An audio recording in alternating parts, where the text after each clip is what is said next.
1000 signes, 10 000 signes, 100 000 signes, oh voilà bien un vocabulaire technique pour parler de la taille d'un texte. Parce que le lecteur moyen, lui, il s'achète un journal de 24 pages ou un livre de 150 pages, mais le nombre de signes lui est totalement indifférent.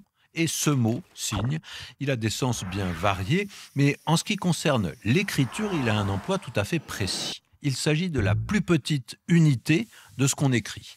Alors, est-ce qu'un signe est une lettre? Oui et non, parce que en typographie, un accent aigu, une virgule, un point d'exclamation sont des signes. Et un blanc alors? L'espace qui sépare deux mots. Non, ce n'est pas un signe à proprement parler, mais presque, puisque lorsqu'on identifie la taille d'un texte, et notamment lorsqu'on le commande, on peut préciser « Ah, je veux des feuillets de 1500 signes, espace comprise » ou 1800 signes, etc. Mais là encore, on est dans un langage professionnel, en particulier celui de la presse. Et on utilise ce mot que lorsqu'on considère un texte imprimé. Quand on écrit à la main, même si on se sert de signes, ce n'est pas ce terme que spontanément on va utiliser.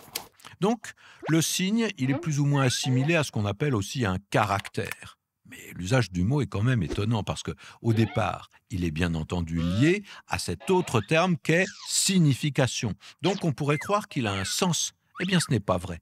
Le signe, ce n'est pas un symbole. Il ne porte en lui l'image d'aucune réalité, d'aucune pensée. Mais c'est un élément qui peut se combiner à d'autres pour donner à la fois une chaîne parlée et une chaîne logique, c'est-à-dire une phrase, un discours dans lesquels il se fond, dans lesquels il disparaît, comme s'il était avalé par ce tout auquel il participe.